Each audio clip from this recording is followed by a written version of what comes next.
Well, I mean, I think that there was a time where women wearing pants didn't feel like it was appropriate for their gender, and yet I'm wearing pants today.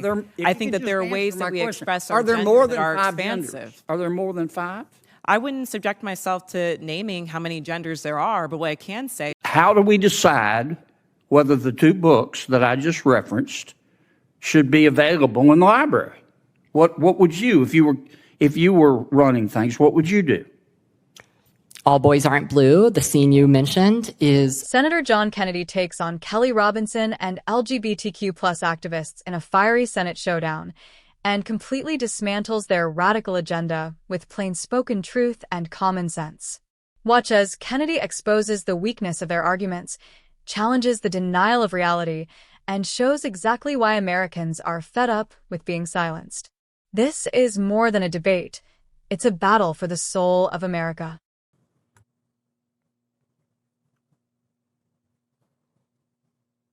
Senator Kennedy. Thank you, Mr. Chairman, and thanks to all of our witnesses here today. Ms. Robinson, I want to follow up by trying to understand your answer to one of Senator Cruz's questions. And this is really a question, not a suggestion.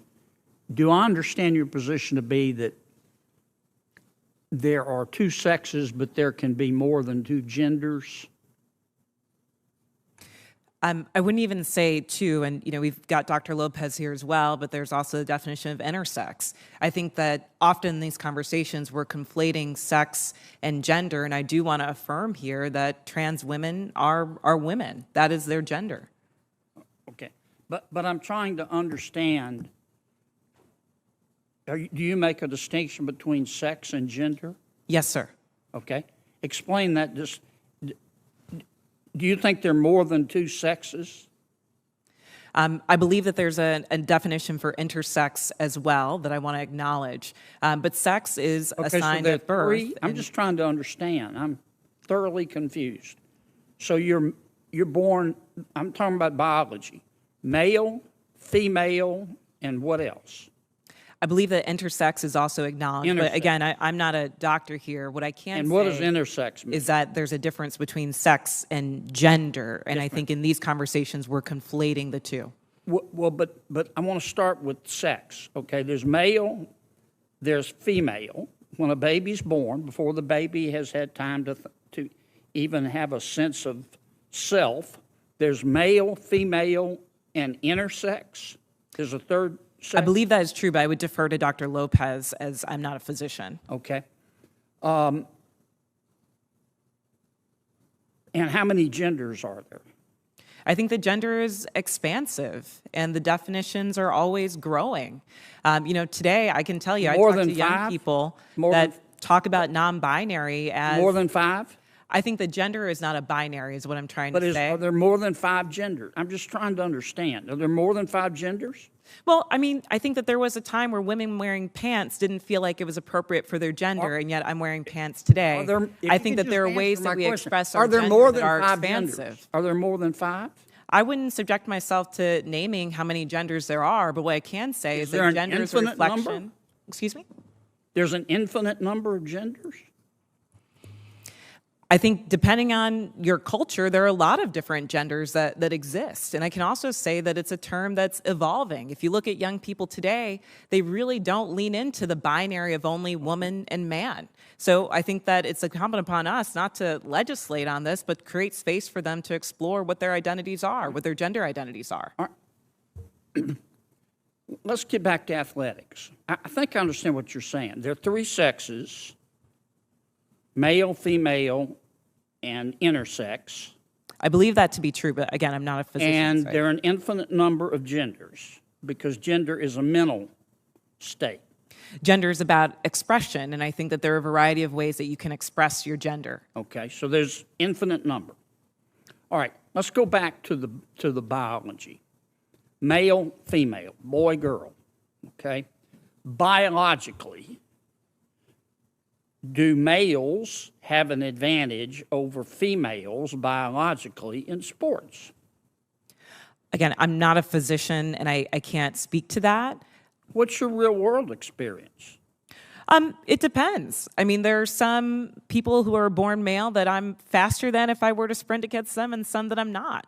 Some males that are taller than some women, and some that are shorter. You don't believe that a biological male has a physical advantage in sports over a biological female? Not as a definitive statement. Give me an example. Well, no, I don't think.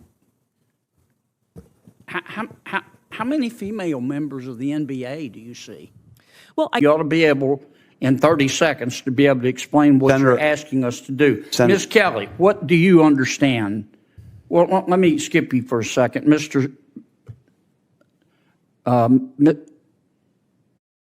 Cameron, tell me what you're proposing. It's pronounced mix.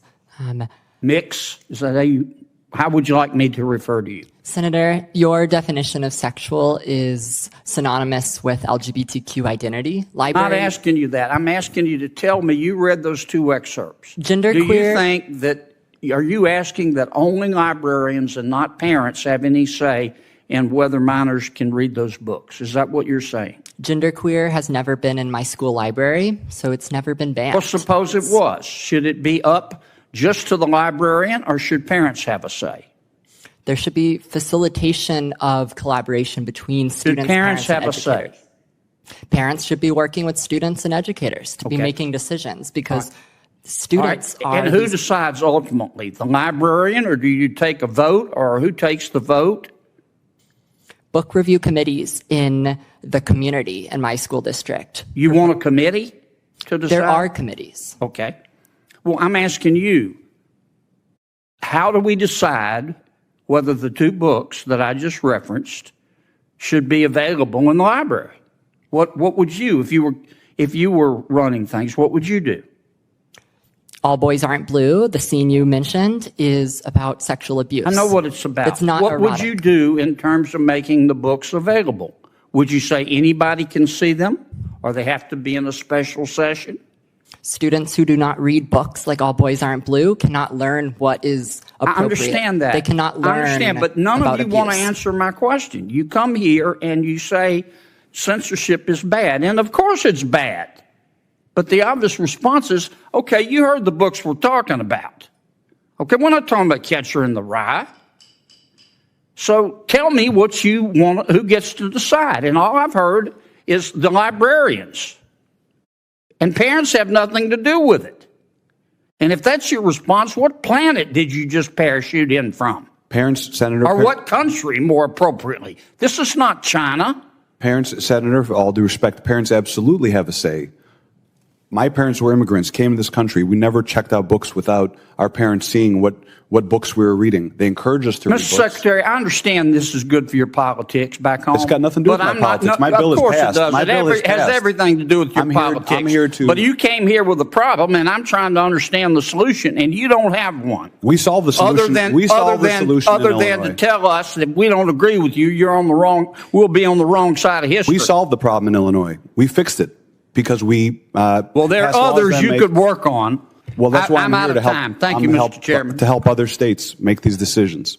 Folks, let me tell you something. What happened today in that Senate hearing room is exactly why the American people are waking up. Senator John Kennedy, with his wit, his charm, and his razor-sharp common sense, went head-to-head with Kelly Robinson and a group of LGBTQ+ activists who thought they could waltz into Congress, repeat their rehearsed lines, and shame conservatives into silence. Well, guess what? Kennedy wasn't having it. The moment he began asking questions, you could see the tension rise. Kennedy doesn't scream. He doesn't grandstand. He simply lays out questions so plain, so undeniable, that they cut right to the bone. He has this Louisiana straight-shooting way of putting things where you can't wiggle out, and that's exactly what he did to Robinson and her activist allies. At one point, Kennedy pressed them on the most basic biological truths that any child can understand but that radical activists twist themselves into knots trying to deny. Can you define what a woman is? A simple question, right? But you could practically hear the gears grinding as they fumbled, dodged, and tried to cloak their answers in academic jargon. Kennedy just sat there, calm, patient, letting them sink deeper into the pit they dug for themselves. And here's the kicker. This isn't just about definitions. This is about truth versus ideology. Kennedy revealed to every American watching that these activists don't actually have answers. They only have slogans. They come armed with buzzwords like equity and inclusivity, but when you strip away the emotional manipulation, what you're left with is emptiness. No logic. No facts. Just noise. Kennedy didn't just defeat them. He exposed the entire radical playbook. This movement relies on intimidation, on silencing dissent, on forcing compliance. But when they're confronted with simple, undeniable truth, they collapse. They cannot defend their positions because their positions are indefensible. Think about this. Here we are in 2025, and the radical left is still trying to erase the most basic realities of human existence. They want our kids confused, our families divided, and our culture broken. They want to rewrite science, faith, and morality itself. But as Kennedy showed, all it takes is courage and clarity to bring their entire argument crashing down. And that's why this moment matters. Kennedy wasn't just debating activists in a committee room. He was fighting for the soul of America. He was standing up for the millions of Americans who are tired of being told that truth is hate speech, that common sense is bigotry, and that their voices don't matter. He was speaking for parents who want their children to grow up grounded in reality, not indoctrinated by ideology. This is what leadership looks like. This is what courage looks like. And this is exactly why the left despises John Kennedy, because they cannot control him, they cannot intimidate him, and they cannot outwit him. He has the one weapon they fear most: truth spoken plainly, without apology. Let me ask you this. How many times have we seen conservatives back down when challenged by activists? How many times have we seen leaders cave to pressure just to avoid being called names? But Kennedy showed that when you stand your ground, when you refuse to play their game, the left has nothing left but bluster. And make no mistake, this battle isn't just about one hearing. It's about the direction of our entire country. Will we surrender to the radical agenda that denies reality, undermines families, and silences dissent? Or will we stand up, like Kennedy did, and say, enough is enough? I'll tell you what, Americans are hungry for more leaders like John Kennedy. Leaders who don't bend, who don't apologize for truth, who won't allow activists to bully this country into submission. If more Republicans in Washington had Kennedy's spine, the radical left's grip on power would already be broken. This hearing should be a wake-up call. It should remind us that the fight isn't just in Washington, it's in our schools, our culture, our communities. Every time we speak truth, every time we refuse to bow to political correctness, we chip away at the lies the left has built. So yes, today Kennedy destroyed Kelly Robinson and those activists.